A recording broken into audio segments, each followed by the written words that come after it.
Good morning, students. Am I audible properly? Okay, Throne education के YouTube channel पर आप सभी का हार्दिक स्वागत है, अभिनंदन है। आशा है कि आप सभी सपरिवार कुशल मंगल होंगे और आपकी तैयारी बहुत ही अच्छी चल रही होगी। जैसा कि आप सभी को विदित है कि हमारे जो आरपीएफ कांस्टेबल और एसआई का जो Indian polity related batch start हुआ है और उसी की सीरीज़ में हम बिल्कुल कंटिन्यू क्लासेस आपके लिए अवेलेबल करवा रहे हैं यहाँ पर। तो लास्ट क्लास में हमने जो स्टार्टिंग से मैं एक बार आपको थोड़ा सा बेसिक रिवीजन करवा देता हूँ। स्टार्टिंग की क्लास में हमने जो बेसिक जो देखा था, लोकतंत्र के जो 3 स्तंभ है, विधायिका, कार्यपालिका और न्यायपालिका, इससे रिलेटेड हमने तीनों के अलग अलग क्या क्या वर्क है और तीनों की क्या क्या संरचना है, इस प्रकार से डिस्कस किया था। फिर जो हमने नेक्स्ट जो हमारा संवैधानिक विकास कैसे हुआ है, तो भारत में जो संवैधानिक विकास हुआ है जो 2 चरणों में, उसको हमने कवर किया था। फर्स्ट जो ईस्ट इंडिया कंपनी, जैसा कि आपको विदित है कि 1857 से पहले क्या था, भारत में ईस्ट इंडिया कंपनी का राज था, लेकिन 1857 की क्रांति हुई और वो ईस्ट इंडिया कंपनी का राज सीधा समाप्त कर दिया गया। और उसके बाद 1857 की क्रांति के बाद किसका शासन हो गया भारत में? ब्रिटिश क्राउन, ब्रिटिश ताज का शासन हो गया था। तो जो हमारा संवैधानिक विकास है उसको हमने 2 भागों में डिवाइड किया था। फर्स्ट जो ईस्ट इंडिया कंपनी के अधीन जो संवैधानिक विकास हुआ है वो, दूसरा जो ब्रिटिश क्राउन के अंतर्गत जो संवैधानिक विकास हुआ है वो। तो जो ईस्ट इंडिया कंपनी के अंतर्गत हुआ था उसमें हमने 1773 का रेगुलेटिंग एक्ट देखा था, 1784 का पिट्स इंडिया एक्ट देखा था, और जो चार्टर एक्ट आए थे 20-20 वर्ष की अवधि में वो हमने कवर किए थे। जो चार्टर एक्ट थे वो किससे रिलेटेड थे? जो व्यापारिक अधिकार पत्र कंपनी को प्रदान करते थे, जो 20 वर्ष की लीज उसे प्रदान करते थे। उसके बाद हमने जो सेकंड पार्ट में देखा था कि वॉइस प्रॉपर आ रही है आपको, वॉइस रिलेटेड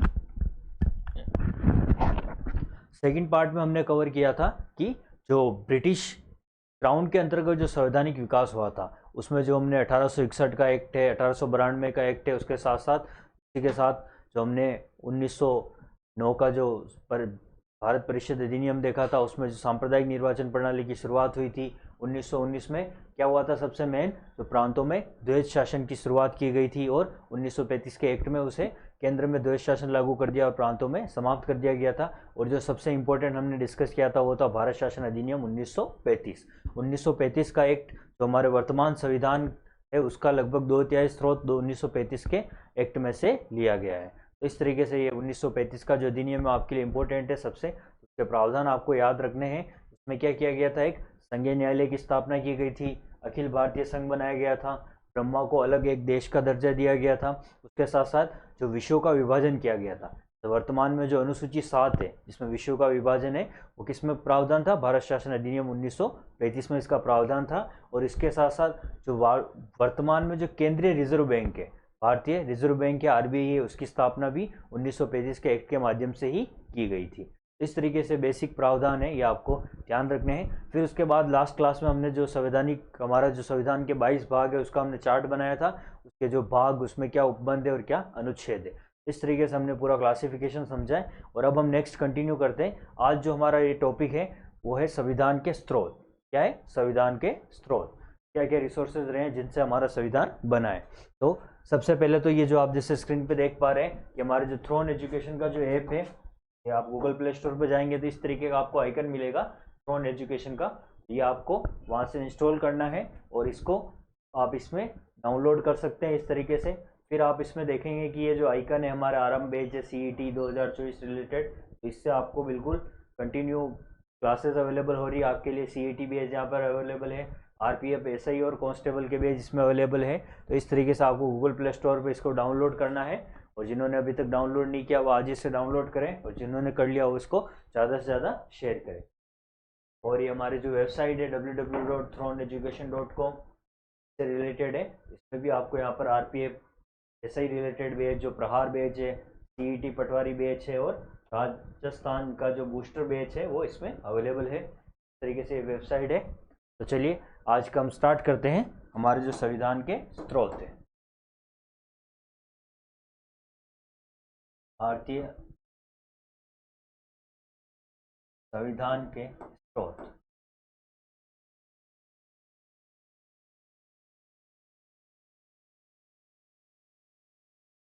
क्या क्या रिसोर्स रहे?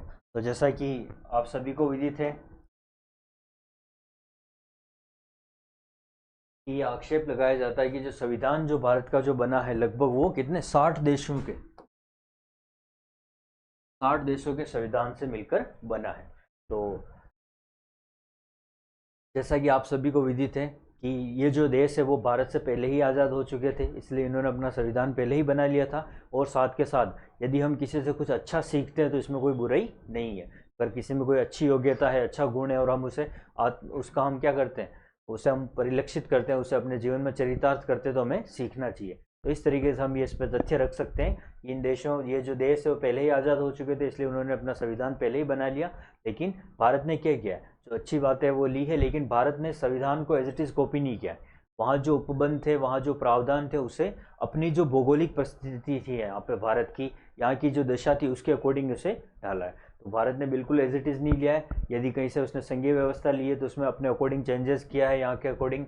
यदि उसने कोई प्रावधान लिया है तो वो भारत की यहाँ की जो भौगोलिक स्थिति है, यहाँ की जो परिस्थिति है, उसके अकॉर्डिंग उसे परिवर्तन करते हुए लिया, एज इट इज़ कॉपी नहीं किए है। तो इस तरीके से आपको ध्यान रखना है। तो ये मेंस रिलेटेड क्वेश्चन है, तो आपके वनडे एग्जाम में इस तरीके से थ्योरेटिकल क्वेश्चन नहीं आएगा, आपके सीधे ऑब्जेक्टिव क्वेश्चन आएंगे कि जैसे भारत में सपोज कीजिएगा मूल अधिकार है, तो मूल अधिकार कौन से देश से लिए गए।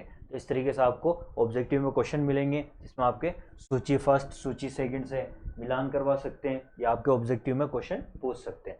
तो इस तरीके से आपको ध्यान रखना है कि भारत का जो संविधान है उसमें क्या है, विभिन्न स्रोत है, वो कौन कौन से देश से क्या क्या लिए गए वो हमें पढ़ने हैं। तो सबसे पहले तो आपको ये ध्यान रखना है जो हमारे संविधान का जो मुख्य स्रोत है, भारतीय संविधान का जो मुख्य स्रोत है वो क्या है, भारत शासन अधिनियम 1935। भारत शासन अधिनियम 1935 इस संविधान का मुख्य स्रोत है।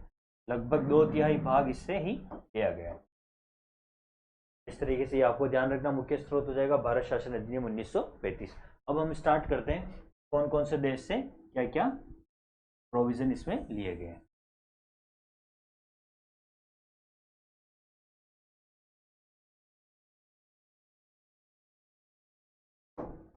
जैसा कि आपको विदित है भारत पर किसका शासन रहा है, तो उस समय जब अंग्रेजों की दास्तान थी, गुलामी थी, तो ब्रिटिश इंडिया कहा जाता था भारत को। तो सबसे ज़्यादा जो प्रोविज़न है उसके बाद जो ब्रिटेन से लिए गए हैं, इससे ब्रिटेन से क्या क्या लिया गया, तो इस तरीके से आपको ध्यान रखना है।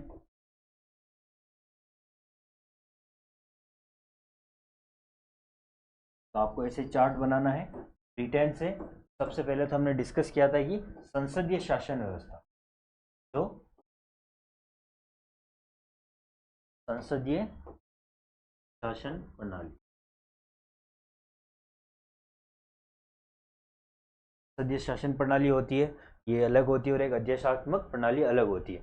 ब्रिटेन से कौन सी ली गई है, संसदीय शासन प्रणाली ली गई है। और इसी के साथ साथ जैसा कि आपको पता है कि हमारे यहाँ पे क्या है, द्विसदनीय प्रणाली है, द्विसदन है। जैसे विधायिका है, विधायिका जो केंद्र में जो विधायिका है, संसद है, संसद के 2 सदन है, लोकसभा और राज्यसभा। तो इस तरीके से 2 सदन वाली प्रणाली भी किससे ली गई है, ब्रिटेन से ली गई है। इसी के साथ साथ जो हमारे एकल नागरिकता का प्रावधान है, तो हमारे एकल नागरिकता है, जिससे आपको पता है कि यूएसए है, यूएसए अमेरिका में क्या होता है, दोहरी नागरिकता होती है।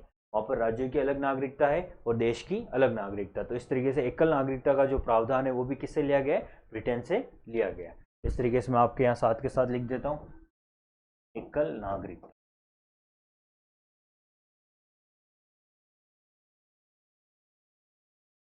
Single citizenship. इससे तात्पर्य कि आप भारत के नागरिक कहलाओगे। आप जैसे सपोज करो आप अगर राजस्थान के हो, तो राजस्थान के आप ये नहीं कह सकते मैं राजस्थान का नागरिक हूँ। आप नागरिक केवल भारत के हो, आप राजस्थान के क्या हो, निवासी हो। तो इस तरीके से आपका जो राज्य है उसके आप निवासी हो, लेकिन जो आप नागरिक कहलाओगे वो किसके कहलाओगे, भारत के कहलाओगे। इस तरीके से आपको ध्यान रखना है। इसके साथ साथ और ब्रिटेन से जैसा हमने अभी डिस्कस किया था, द्विसदनीय व्यवस्था, द्विसदनीय व्यवस्था। और जैसा कि आपको विदित है कि विधि का शासन, कानून का शासन, भारत में किसका शासन है, कानून का शासन। और जो संसद को विशेषाधिकार दिए गए हैं, संसद के सदस्यों को जिस तरीके से विशेषाधिकार मिले हुए, तो जो संसदीय विशेषाधिकार है, संसदीय विशेषाधिकार,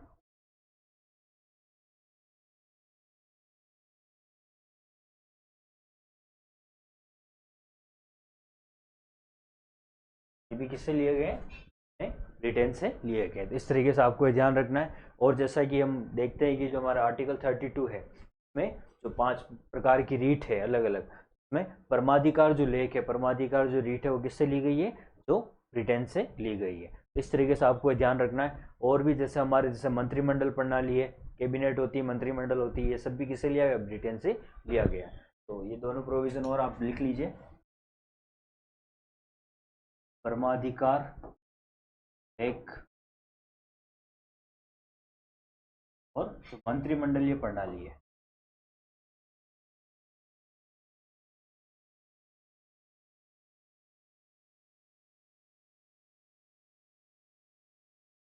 जैसा कि आपको उचित है कि जो कानून के अकॉर्डिंग अधिकतम मंत्री कितने हो सकते हैं मंत्रिपरिषद में, तो 15% से ज़्यादा नहीं हो सकते।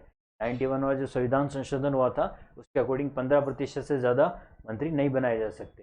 तो जो पूरी मंत्रिपरिषद होती है उसमें जो कैबिनेट मंत्री होते हैं, जो मुख्य होते हैं, उन्हें बोलते हैं मंत्रिमंडल कहते हैं। इस तरीके से मंत्रिमंडलीय प्रणाली भी कहाँ से ली गई है, ब्रिटेन से ली गई है। ये प्रावधान है। इसी के साथ साथ जो विधि का शासन, विधि की प्रक्रिया, इसका आप एक बार स्क्रीनशॉट ले लो।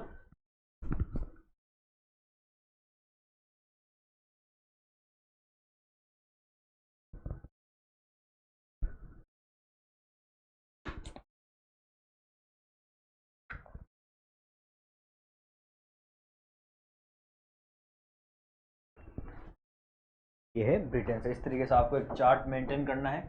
चार्ट आपके एग्जाम के पॉइंट ऑफ व्यू से हेल्पफुल रहेगा। अब हम डिस्कस करते हैं जो यूएस है, संयुक्त राज्य अमेरिका।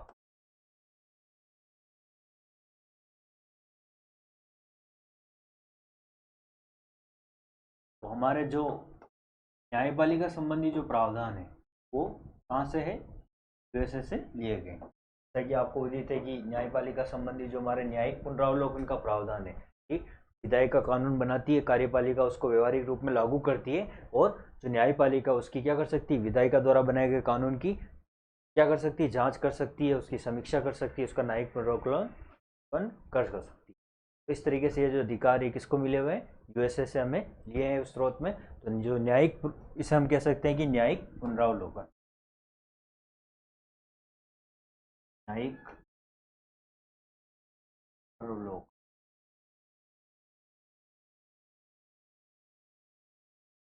इसके साथ साथ न्यायपालिका की स्वतंत्रता है,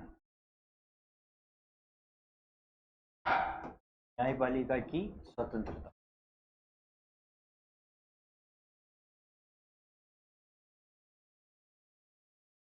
और भी जैसे देखते हैं कि जो हमारे प्रस्तावना है, तो प्रस्तावना का जो विचार है, उद्देशिका का विचार है, वो कहाँ से लिया गया है, संयुक्त राज्य अमेरिका से लिया गया। इसी के साथ साथ जो हमारे उपराष्ट्रपति का जो पद है, उपराष्ट्रपति का पद है, राष्ट्रपति पर जो महाभियोग की प्रक्रिया है आर्टिकल 61 में, तो ये सब कहाँ से ली गई है, अमेरिका से ली गई है। तो इस तरीके से आपको ध्यान रखना है कि जो प्रस्तावना का विचार, प्रस्तावना है, उद्देशिका का विचार, राष्ट्रपति का पद,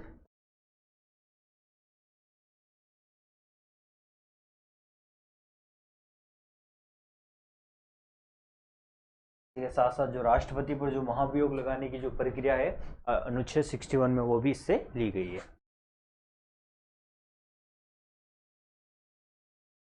महाभियोग की जो प्रक्रिया, इसे हम आगे डिटेल में जब राष्ट्रपति पढ़ेंगे तब हम इसे अच्छे से कवर करेंगे। एक बार हम यहाँ पर तो इसमें कौन सा प्रोविजन कहाँ से लिया वो हम देख रहे हैं, राष्ट्रपति पर महाभियोग की प्रक्रिया।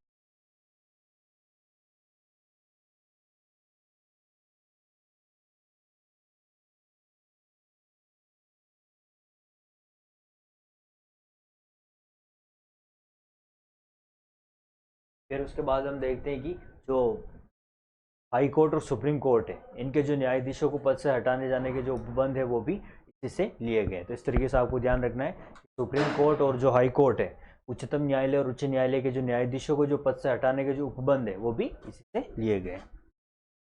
तो जब हम डिटेल में, अभी हमने जैसे एक बार हमने न्यायपालिका पढ़ा था तो हमने उसमें मेंशन किया था कि जो सर्वोच्च न्यायालय के अनुच्छेद कौन कौन से हैं, तो आप कमेंट में बताएंगे कि सर्वोच्च न्यायालय के अनुच्छेद कहाँ से कहाँ तक है, और जो हाई कोर्ट है उसके अनुच्छेद कहाँ से कहाँ तक है, ये आपको कमेंट सेक्शन में इसका आंसर दें। इस तरीके से जो उच्चतम न्यायालय और उच्च न्यायालय के जो न्यायाधीशों को पद से हटाने के उपबंध इसमें किए। तो उच्चतम न्यायालय,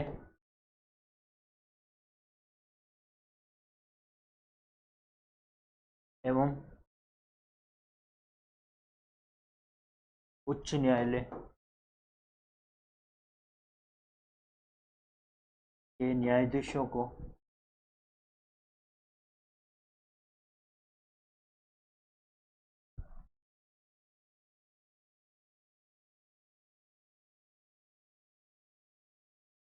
पद से हटाने के उपबंध।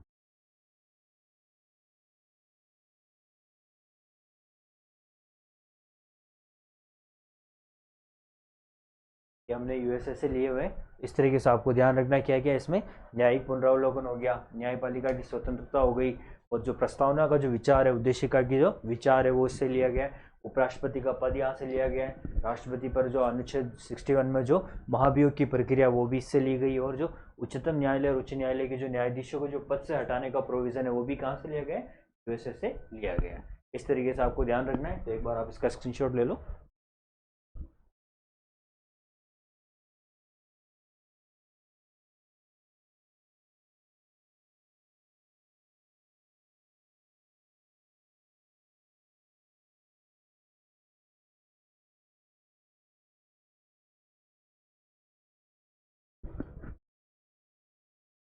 ये आपको अच्छे से फ्लो चार्ट बना के नोट करना है, आपके एग्जाम के पॉइंट ऑफ व्यू से इंपॉर्टेंट रहेंगे। और आप इसे जब नोट करोगे तब एक बार आप इसको रिवीजन कर लेना, अच्छे से आपके नोट हो जाएगा ये। चलिए अब नेक्स्ट कंटिन्यू करते हैं। अब हम देखते हैं नेक्स्ट जो है वो कंट्री वो है कनाडा।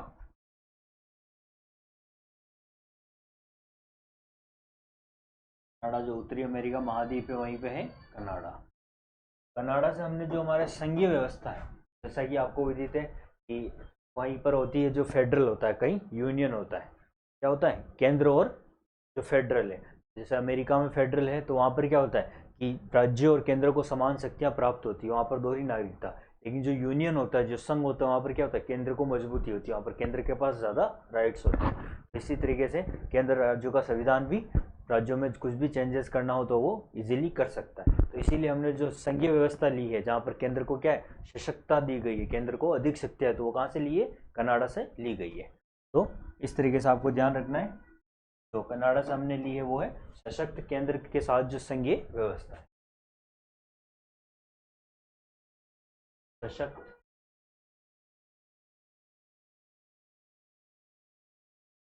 केंद्र संघीय व्यवस्था।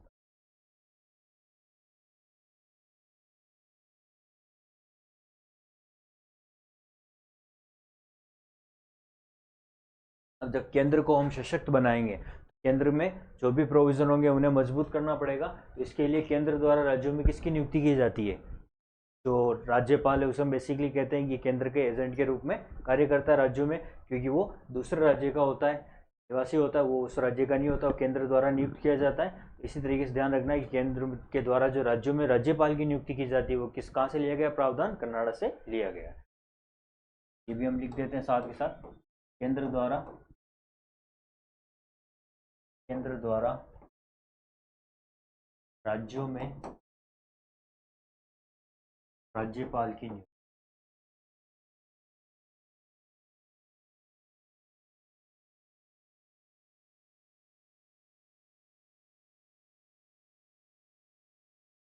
और जब केंद्र को और हम मजबूत बनाएंगे, तो जैसा हमने विषयों का विभाजन देखा था अनुसूची 7 में, क्या था, केंद्र सूची में केंद्र, राज्य और समवर्ती सूची। तो केंद्र के लिए जो संघ सूची है, राज्यों के लिए राज्य सूची, और इस पर दोनों ही कानून बना सकते हैं वो कौन सी, समवर्ती सूची। लेकिन इसके बाद भी जो इसके इतर जो विषय है जिन पर जो तीनों ही सूची में जिनका उल्लेख नहीं, जैसे साइबर क्राइम हो गया, और वर्तमान में जो तकनीकी युग बढ़ता जा रहा है, तो इसी के साथ साथ जो नई नई टेक्नोलॉजी आ रही है से रिलेटेड जो भी कानून बन रहे हैं, जो जिनका वर्णन तीनों ही सूचियों में नहीं किया गया है, उसे हम कहते हैं अवशिष्ट शक्तियाँ। तो ये अवशिष्ट शक्तियाँ किसके पास है, केंद्र के पास है। तरीके से अतिरिक्त किसी विषय पर जिसका उल्लेख तीनों ही सूचियों में नहीं है, उस पर जो कानून बनाने का अधिकार है वो किसको पास है, केंद्र के पास है। तो अवशिष्ट शक्तियाँ केंद्र में निहित, अवशिष्ट शक्तियाँ केंद्र में निहित।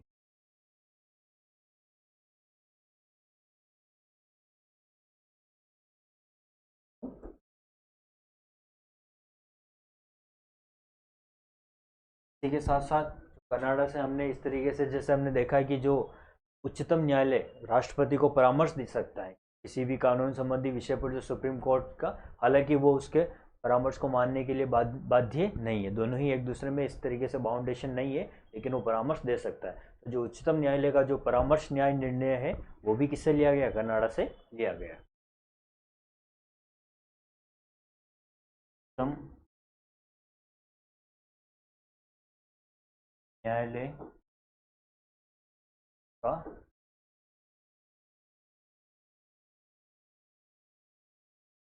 परामर्श निर्णय, राष्ट्रपति कानून से संबंधी किसी भी विषय पर उच्चतम न्यायालय से सलाह मांग सकता है, हालांकि वो सलाह मानने के लिए बाउंड नहीं है और वो भी सलाह देने के लिए बाउंड नहीं है। इस तरीके से आपको ध्यान रखना है।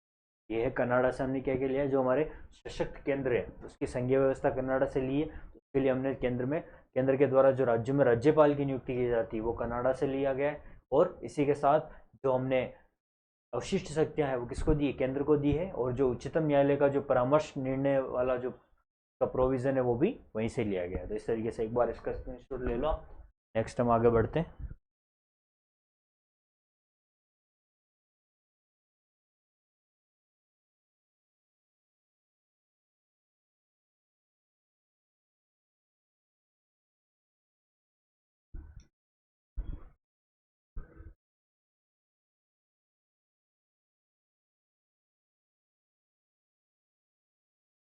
नेक्स्ट जो हमारी कंट्री है वो है आयरलैंड। कौन सी है, आयरलैंड। तो आयरलैंड से हमने, जैसा कि आपको विदित है,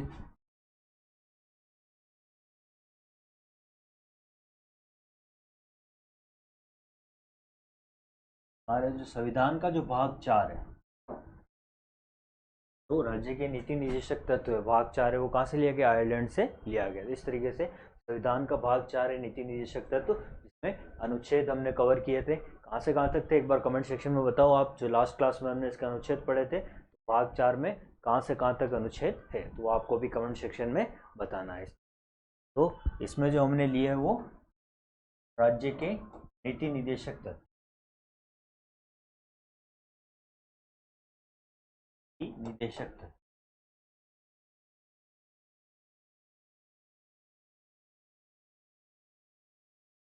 करेक्टिव प्रिंसिपल है वो यहाँ से लिए गए। इसके साथ साथ जो हमारे राष्ट्रपति की जो निर्वाचन प्रणाली है, राष्ट्रपति का निर्वाचन इसमें जो विधानसभा और लोकसभा के जो कौन से सदस्य, जो निर्वाचित सदस्य वो उसमें भाग लेते हैं, और उसमें जो दो यूनियन टेरिटरी है वहाँ पर भी विधानसभा, उसके भी जो निर्वाचित सदस्य है उसमें भाग लेते हैं। राष्ट्रपति का जो निर्वाचन मंडल है उसकी जो निर्वाचन पद्धति है वो सब कहाँ से ली गई, हमने राष्ट्रपति की जो निर्वाचन पद्धति है वो आयरलैंड से ली गई। इस तरीके से आपको ध्यान रखना है राष्ट्रपति की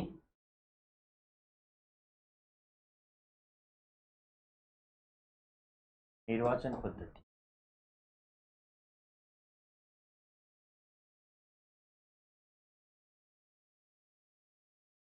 ये भी हमने आयरलैंड से ली।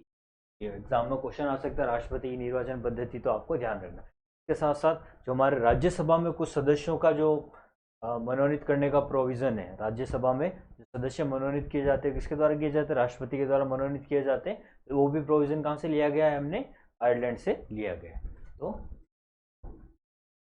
राज्यसभा में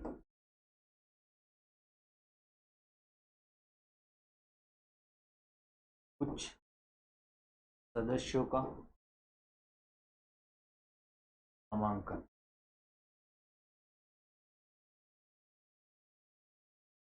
ये 3 प्रोविजन है आयरलैंड से लिए गए। एक तो राज्य के नीति निदेशक तत्व है जिसका उल्लेख संविधान के भाग 4 में किया गया है, अनुच्छेद 36 से 51 तक है। उसके बाद जो राष्ट्रपति की जो निर्वाचन पद्धति है, राष्ट्रपति के जो चुनावी प्रक्रिया, जब हम राष्ट्रपति पढ़ेंगे तब हम पूरी डिटेल में आपको कवर करवाएंगे वहाँ पर। इस तरीके से आपको ध्यान रखना है। और इसी के साथ साथ जो राज्यसभा में जो सदस्यों का मनोनयन होता है, नामांकन होता है राष्ट्रपति के द्वारा, वो यहाँ पर किया गया। तो आयरलैंड से संबंधित है। इसी के साथ साथ जो हमारे दक्षिण अफ्रीका, ये भी आप साथ के साथ ही लिख लो, 3 प्रोविजन ही है। जो दक्षिण अफ्रीका है, जैसा कि आपको विदित है कि जो हमारे जो संविधान में जो संशोधन होता है,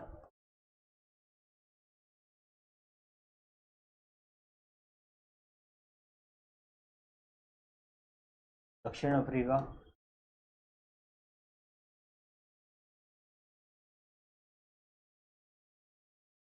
में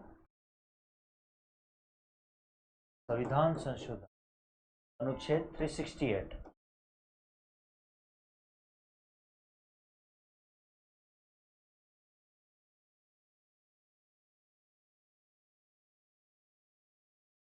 आपको विदित है कि हमारा जो भारतीय संविधान है, कहीं पर उसकी प्रकृति क्या है, कहीं पर कठोर है तो कहीं पर उसकी प्रकृति लचीली है। जहाँ पर उसकी प्रकृति कठोर है, संविधान के मूल ढांचे में जो संशोधन करना पड़ता है, वहाँ पर विशेष बहुमत के साथ साथ आधे से ज़्यादा राज्यों की सहमति भी लेनी पड़ती है। वो जो प्रोविज़न है वो किसमें, संविधान संशोधन के अनुच्छेद 368 में वर्णित है। इस तरीके से ये जो प्रोविज़न है ये हमने कहाँ से लिया है, दक्षिण अफ्रीका से लिया गया। और जैसा अभी हमने डिस्कस किया था कि आयरलैंड से राज्यसभा में जो सदस्य मनोनीत होते हैं, जिनको सीधा नामांकन कर दिया जाता है, वो तो प्रोविज़न वहाँ से है। लेकिन जो राज्यसभा के जो सदस्यों की जो निर्वाचन प्रणाली है, तो उनको कैसे, उनको वहाँ पर निर्वाचित किया जाता है, उनके इलेक्शन कैसे होते हैं, उनका निर्वाचन कैसे होता है, वो जो प्रणाली ली है वो दक्षिण अफ्रीका से ली है। तो आपको कंफ्यूज नहीं होना, यदि राज्यसभा में सदस्यों का मनोनयन आ जाए, नामांकन आ जाए, तो वो आएगा आपके आयरलैंड। लेकिन राज्यसभा में जो राज्यसभा के सदस्यों का निर्वाचन आ जाए, अर्थात चुनाव की प्रक्रिया कैसे, उनको वोट के माध्यम से कौन देता है, राज्यसभा के जो हम जो एमएलए चुनते हैं। जैसे राजस्थान में राज्यसभा की कितनी सीटें, 10 सीटें, तो हमने जो 200 एमएलए चुने हैं, वही एमएलए उनको वोट देते हैं। विधानसभा के जो सदस्य हैं हमारे, वो मिलकर राज्यसभा के जो 10 सीटें जो है वो वोट देंगे। तो इस तरीके से आपको ध्यान रखना है। तो जो राज्यसभा के जो सदस्य के निर्वाचन है, राज्यसभा के सदस्यों का निर्वाचन वो कहाँ से किया गया, दक्षिण अफ्रीका से।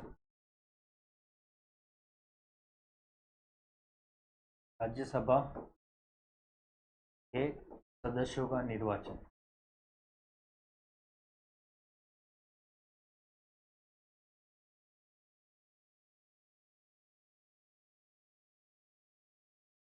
किया गया है दक्षिण अफ्रीका से। ठीक है, एक बार इन दोनों का आप स्क्रीनशॉट ले लो।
यहाँ तक आपको अच्छे से लर्न हो गया होगा, आपको ज़्यादा कंफ्यूज नहीं होना है। जितना इसको बार बार रिवीजन करोगे उतना ये आपको अच्छे से लर्न हो जाएगा। तो चलिए नेक्स्ट अब बढ़ते हैं अगले देश पर। तो अगला जो है, जैसे हमने आपको देखा कि विधि का शासन हमने ब्रिटेन से लिया है, वैसे ही विधि द्वारा स्थापित जो प्रक्रिया है, विधि द्वारा स्थापित प्रक्रिया, विधि द्वारा, कानून के द्वारा जो स्थापित प्रक्रिया है, वो हमने ली है जापान से।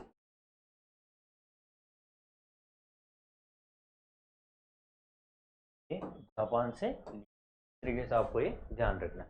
फिर उसके साथ साथ जैसा कि आपको विदित है कि जो हमने, जो हमारे मूल कर्तव्य है, जो हमारे मूल कर्तव्य, जैसा कि ये जो मूल संविधान में नहीं थे, लेकिन जो इसमें अमेंडमेंट किया गया था, जो आपके 42वां संविधान संशोधन हुआ था, और उसमें क्या जोड़े गए थे, सरदार स्वर्ण सिंह समिति की सिफारिश पर इसमें मूल कर्तव्य जोड़े गए थे। वो तो ये 1976 में इनको जोड़ा गया था। इसी तरीके से जो मूल कर्तव्य है वो कहाँ से लिए गए, हमने सोवियत संघ का, पूरा पहले नाम था सोवियत संघ, लेकिन 1961 में उसका क्या हो गया, विघटन हो गया, और उसका वर्तमान नाम क्या है, रूस है। आपको ध्यान रखना है। सोवियत संघ है, रूस। 1993 में इसका विघटन हो गया, तो उसके बाद इसका नाम क्या हो गया, रूस। तो रूस से हमने लिया जो हमारा मूल कर्तव्य, क्या है, मूल कर्तव्य।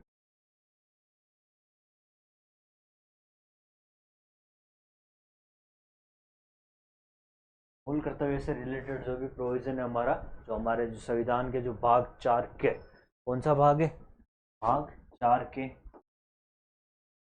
और अनुच्छेद 51 के मान में हमारे जो मूल कर्तव्य थे वो पहले 10 थे, उसमें एक और ऐड कर दिया गया, तो इस तरीके से कितने हैं, टोटल 11 मूल कर्तव्य है। इस तरीके से आपको ध्यान रखना है। इसी के साथ साथ जो हमारे प्रस्तावना के जो शब्द है, जैसे हम सामाजिक, आर्थिक और राजनीतिक जो न्याय के आदर्श है, वो सब कहाँ से लिए गए, यहीं से लिए गए। जो हमारे प्रस्तावना में जो शब्द है, प्रस्तावना के शब्द, तो न्याय के आदर्श, न्याय के आदर्श प्रस्तावना में आपको, जब आप हम डिटेल में कवर करेंगे, प्रस्तावना में 3 तरह का न्याय बताएगा। जो न्याय है वो कितने टाइप का है, 3 टाइप का न्याय, सामाजिक, आर्थिक और राजनीतिक। इस तरीके से आपको ध्यान रखना है, ये तीनों ही न्याय के आदर्श है, तीनों ही शब्द है वो कहाँ से लिए गए, रूस से लिए गए। तो मैं मेंशन कर देता हूँ इनको, सामाजिक, आर्थिक और राजनीतिक।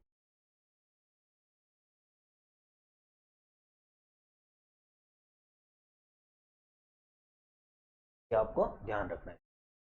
तो अब हम देखते हैं कि को हम फिर से एक बार रिवीजन करवा देता हूँ आपके, जो रूस से हमने लिए वो क्या लिए गए, मूल कर्तव्य लिए गए। मूल कर्तव्य हमारे संविधान के भाग 4 के में वर्णित है, तो इस तरीके से आपको ध्यान रखना है। और इसी के साथ साथ जो हमारे सामाजिक, आर्थिक और राजनीतिक न्याय है वो इससे लिया गया। तो ये आपको रूस से है, यूएसए से है, ब्रिटेन से है, जो मुख्य मुख्य है वो आपको अच्छे से ध्यान रखने। उसके साथ साथ कुछ देशों से 1-2 प्रोविज़न लिए गए हैं, और जो इम्पोर्टेंट है एग्जाम के वही हम पढ़ रहे हैं। जैसा कि पहले भी आपको विजिट कराया गया था कि ये जो क्लास है ये मिनिमम इनपुट के साथ में मैक्सिमम आउटपुट रिलेटेड रहेगी आपके लिए, तो इस तरीके से आपको ध्यान रखना है। तो इसी में हम आगे कंटिन्यू करते हैं, तो एक बार आप इसको स्क्रीनशॉट ले लो जल्दी से।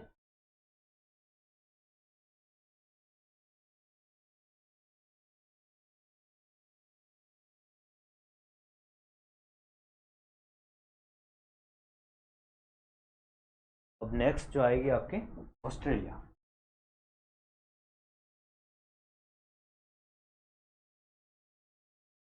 जैसा हमने अभी डिस्कस किया था पहले कि जो हमारे जो प्रस्तावना का विचार है, प्रस्तावना का विचार है वो कहाँ से लिया गया था, अमेरिका से लिया गया था, यूएसए से लिया गया था। लेकिन जो प्रस्तावना की जो भाषा है वो कहाँ से ली गई है, ऑस्ट्रेलिया से ली गई है। कंफ्यूज नहीं होना है आपको, प्रस्तावना की, प्रस्तावना की जो भाषा है वो ऑस्ट्रेलिया से। इसी के साथ साथ जैसा आपको विदित है, हमारे यहाँ पर संयुक्त बैठक का प्रावधान है। ऐसा कोई जब साधारण विधेयक होता है तो जिसपे राज्यसभा या लोकसभा में कुछ गतिरोध हो जाता है, वो पारित नहीं हो पाता है, तो उस पर कौन सा प्रावधान होता है, संयुक्त बैठक का। हमारे संविधान के अनुच्छेद 108 में वर्णित है, और 3 बार संयुक्त बैठक बुलाई भी जा चुकी है। तो जो संवैध सदन, उसे क्या कहा जाता है, संवैध सदन। तो वो जो संवैध सदन का जो प्रावधान है, संसद के दोनों सदनों की संयुक्त बैठक,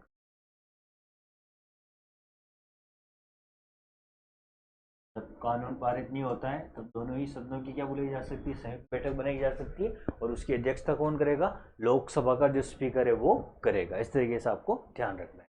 क्यों, क्योंकि जो लोकसभा को इसमें ज़्यादा राइट दिए गए। राज्यसभा का जो स्पीकर है वो क्या होता है, वो तो उपराष्ट्रपति होता है, उपराष्ट्रपति पद से ही राज्यसभा का स्पीकर होता है। तो ये आपको ध्यान रखना है।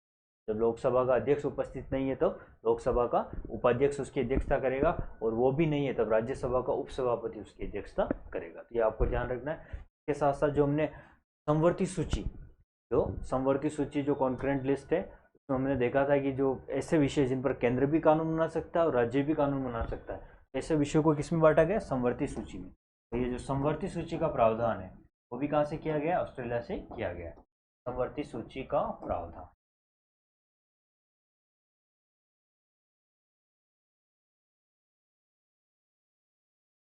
आपको। उसके बाद हम देखते हैं कि उससे रिलेटेड इसके साथ साथ जो हमारा फ्रांस है, फ्रांस का आपको ध्यान रखना है।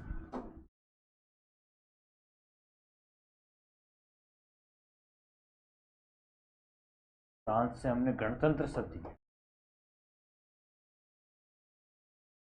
गणतंत्र से तात्पर्य जो राष्ट्र का प्रमुख होता है, जैसे हमारे राष्ट्रपति है वो जनता द्वारा निर्वाचित होता है, वो बिल्कुल पद से ही वो निर्वाचित नहीं होता। तो इस तरीके से गणतंत्र का क्या मतलब होता है कि जो राष्ट्राध्यक्ष होता है वो किससे रिलेटेड है, वो निर्वाचित होता है। लेकिन कुछ देशों में जहाँ आज भी राजतंत्र है वहाँ पर राजा का शासन होता है, राजा का बेटा ही राजा बनता है, तो वहाँ पर क्या है, गणतंत्र प्रणाली नहीं है। तो एक होता है हमारा राष्ट्र का प्रमुख होता है, एक है शासन प्रमुख होता है। तो जैसे संसदीय शासन व्यवस्था में दो प्रमुख है, राष्ट्राध्यक्ष होता है राष्ट्रपति और शासन का अध्यक्ष होता है प्रधानमंत्री। के अंतर्गत गणतंत्र किसको डिनोट करेगा, जो राष्ट्रपति को।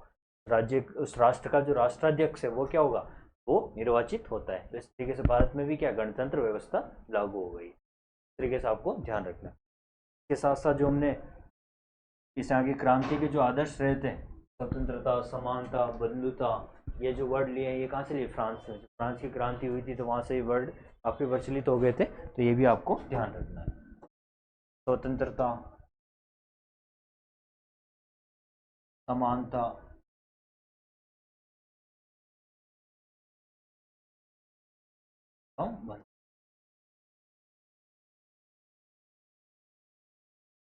तो इस तरीके से ये हमने कहाँ से लिए हैं, फ्रांस से लिए।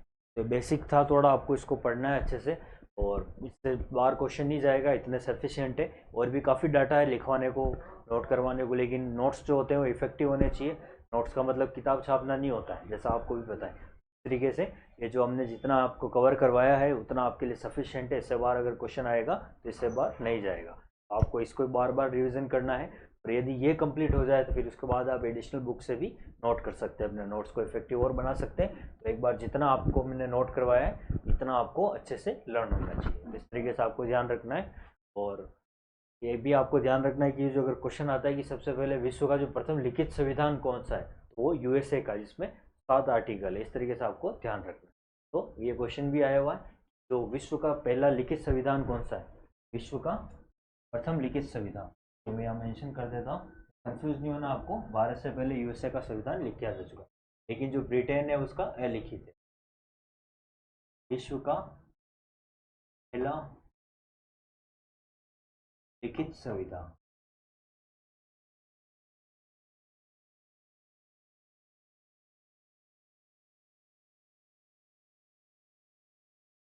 तो यूएसए 7 आर्टिकल।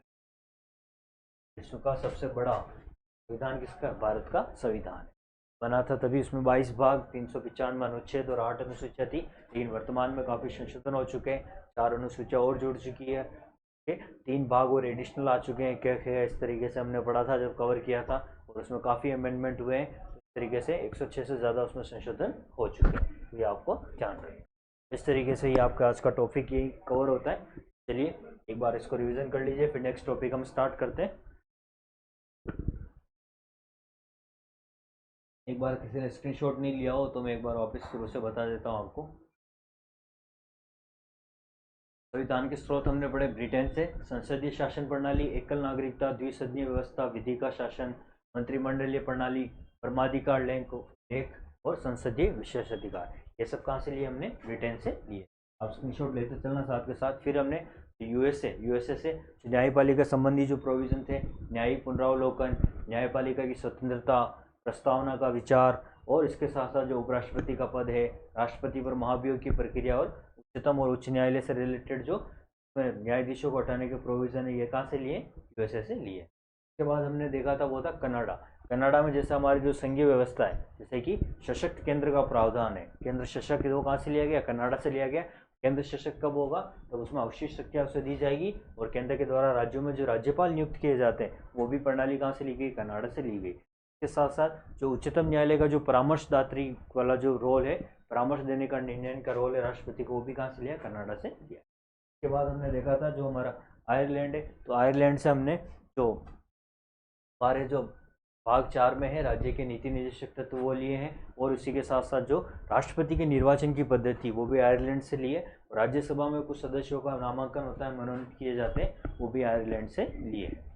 और ये कंफ्यूज नहीं होना आपको कि जो दक्षिण अफ्रीका उससे क्या लिया, राष्ट्रपति सॉरी राज्यसभा में सदस्यों का जो निर्वाचन होता है वो तो दक्षिण अफ्रीका से लिया है, और जो मनोनयन होता है वो आयरलैंड से लिया है। और जो हमारे जो संविधान संशोधन है, आर्टिकल 368 है संविधान संशोधन, तो वो प्रोविजन कहाँ से लिया गया, दक्षिण अफ्रीका से लिया गया। तो आपको ध्यान रखना है। इसी के साथ हमने नेक्स्ट जापान देखा था। जापान में जो विधि द्वारा स्थापित प्रक्रिया है, विधि का शासन ब्रिटेन से लिया था, विधि प्रक्रिया ब्रिटेन से ली थी, लेकिन विधि का जो स्थापित प्रक्रिया है, विधि द्वारा स्थापित प्रक्रिया जापान से ली। फिर हमने देखा था जो हमारे रूस सोवियत संघ, जिसका नाम पहले क्या था, सोवियत संघ था, 1993 में इसका विघटन हो गया। विघटन के बाद इसका नाम क्या पड़ गया, रूस। इससे हमने क्या लिया था, जो हमारे मूल कर्तव्य है वो इससे लिए गए। इसी के साथ जो प्रस्तावना में जो न्याय के आदर्श है, कौन कौन से न्याय है, सामाजिक, आर्थिक और राजनीतिक न्याय, ये लिए हैं रूस से, ये आपको ध्यान रखना है। फिर उसके बाद हमने और देखा था जो ऑस्ट्रेलिया से जो हमारे प्रस्तावना की जो भाषा है, प्रस्तावना की जो भाषा ऑस्ट्रेलिया से ली, लेकिन प्रस्तावना का विचार है वो कहाँ से लिया है, यूएसए से लिया गया। इसके साथ जो संवर्ती सूची है, कॉन्करेंट लिस्ट है, वो ऑस्ट्रेलिया से ली गई है। और जो संयुक्त बैठक, जो आर्टिकल 108 में जो संयुक्त बैठक का प्रावधान है, वो भी ऑस्ट्रेलिया से लिया है, ये आपको ध्यान रखना है। और इसी के साथ साथ जो व्यापार, वाणिज्य और समागम की जो स्वतंत्रता है, जो हमारे, या मैं नोट करवा देता हूँ आपके, व्यापार, वाणिज्य एवं समागम की स्वतंत्रता, ये भी कहाँ से लिए, ऑस्ट्रेलिया से लिए। तो इस तरीके से आपको ध्यान रखना। जैसे उसके बाद फ्रांस देखा था, फ्रांस से जो गणतंत्र व्यवस्था है वो कहाँ से लिए, फ्रांस से लिए। तो क्रांति के जो आदेश थे, स्वतंत्रता, समानता और बंधुता, ये भी फ्रांस से लिया है। इसी तरीके से इसी के साथ कुछ फैक्ट भी देखे थे हमने। और भारतीय राजनीतिक व्यवस्था में सर्वोच्च क्या है, संविधान है, ये आपको ध्यान रखना है। राजनीतिक व्यवस्था में सबसे सर्वोच्च क्या है, संविधान ही सर्वोच्च है। और उसके साथ सबसे पहले लिखित संविधान कहाँ का, यूएसए का है, ये आपको ध्यान रखना है। यहाँ तक एक बार स्क्रीनशॉट ले लो, फिर नेक्स्ट टॉपिक स्टार्ट करते हैं।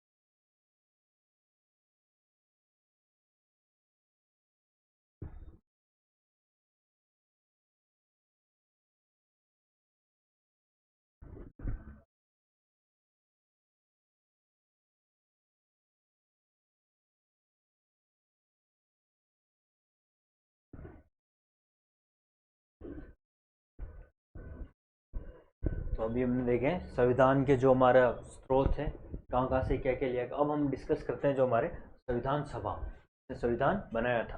अभी हमने स्रोत देखे कहाँ कहाँ से लिए, तो अब हम देखते हैं संविधान सभा और संविधान निर्माण की जो प्रक्रिया रही है, जो प्रोसेस रहा है, यहाँ जो भी संविधान सभा ने जो निर्णय लिए, कब उनकी बैठक हुई, क्या उनकी पहली तिथि थी, कौन अध्यक्ष था, इस तरीके से क्वेश्चन सीधे एग्जाम में आजकल ट्रेंड चल रहा है। तो हम संविधान सभा और संविधान निर्माण की जो प्रक्रिया उसे कंटिन्यू करेंगे। तो सबसे पहले अब हम संविधान सभा पर डिस्कस करेंगे। कॉन्स्टिट्यूशन असेंबली थी, हमें संविधान सभा है, तो आपको विदित है संविधान सभा रिलेटेड जो इसके गठन का जो प्रोविजन था वो अंतिम रूप से किसमें था, इसकी डिस्कशन तो पहले से चला आ रहा था। बाल गंगाधर तिलक, महात्मा गांधी, एम एन रॉय, इन सब ने इस पर विचार दिए थे अपने, लेकिन इसका जो गठन किया गया था वो कैबिनेट मिशन जो 1946 में आया था, उसकी योजना के तहत ही भारत में संविधान सभा की प्रक्रिया आरंभ की गई थी। तो इस तरीके से आपको ध्यान रखना है, इसका जो गठन है वो किसके माध्यम से किया गया था। एग्जाम में क्वेश्चन आता है इसका गठन कैबिनेट मिशन,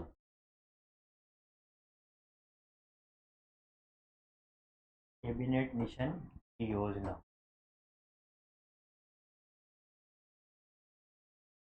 कैबिनेट मिशन कब आया था, 19 तरीके से आपको ध्यान रखना है। और जब इसका गठन किया गया था 1946 में किया गया था, और इसकी जो पहली बैठक हुई थी वो भी कब हुई थी, 9 दिसंबर 1946 को इसकी बैठक हुई। ये आपको ध्यान रखना है, कब हुई है प्रथम बैठक।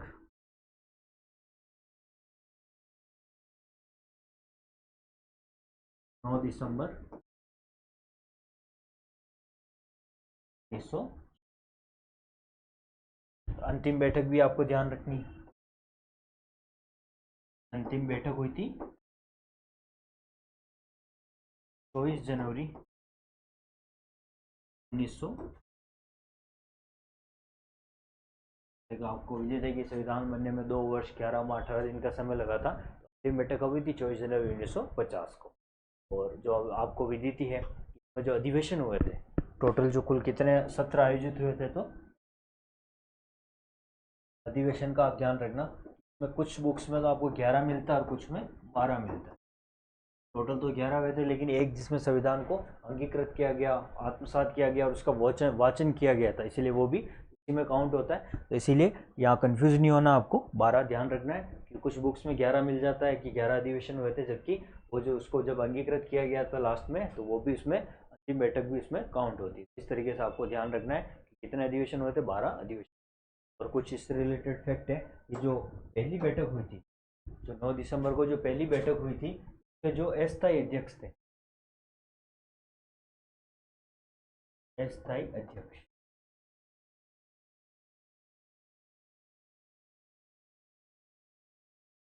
तो आपको नाम कमेंट में बताना है। इस तरीके से आपको ध्यान रखना है। तो क्वेश्चन में कमेंट्स के लिए आपको दे रहा हूँ, तो ये इसका आप आंसर लिखोगे, फिर अब नेक्स्ट क्लास में मैं इसका आंसर बताऊँगा। और जो इसके बाद जो 2 दिन बाद जो स्थायी अध्यक्ष थे,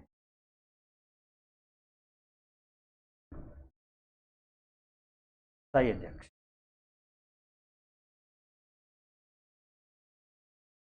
स्थायी अध्यक्ष बताइए, स्थायी अध्यक्ष किसे बना दिया था? डॉक्टर राजेंद्र प्रसाद।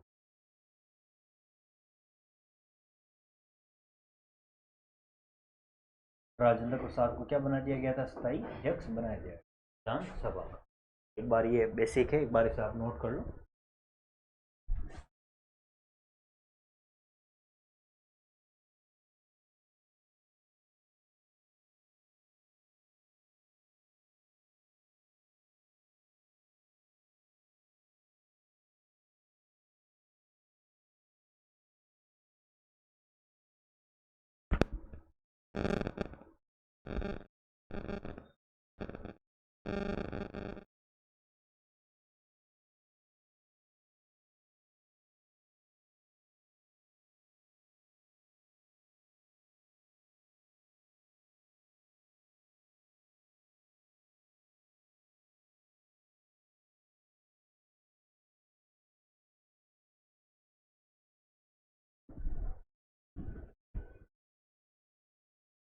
स्थायी अध्यक्ष, तो आजकल ये क्वेश्चन भी आता है, अस्थायी उपाध्यक्ष भी पूछते हैं एग्जाम में, तो अस्थायी उपाध्यक्ष भी आपको ध्यान रखना।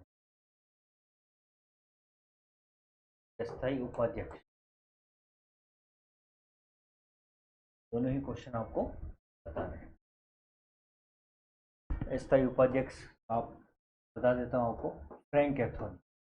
कौन थे? Frank Anthony. संविधान सभा बनी थी, उसके जो अस्थायी उपाध्यक्ष थे वो थे फ्रैंक एंथोनी। स्थायी अध्यक्ष डॉक्टर राजेंद्र प्रसाद। अस्थायी अध्यक्ष आप कमेंट में बताना, तो बता देता हूँ आपको, सच्चिदानंद सिन्हा। कमेंट क्या होगा तो उनको आंसर मिल गया होगा, सच्चिदानंद सिन्हा।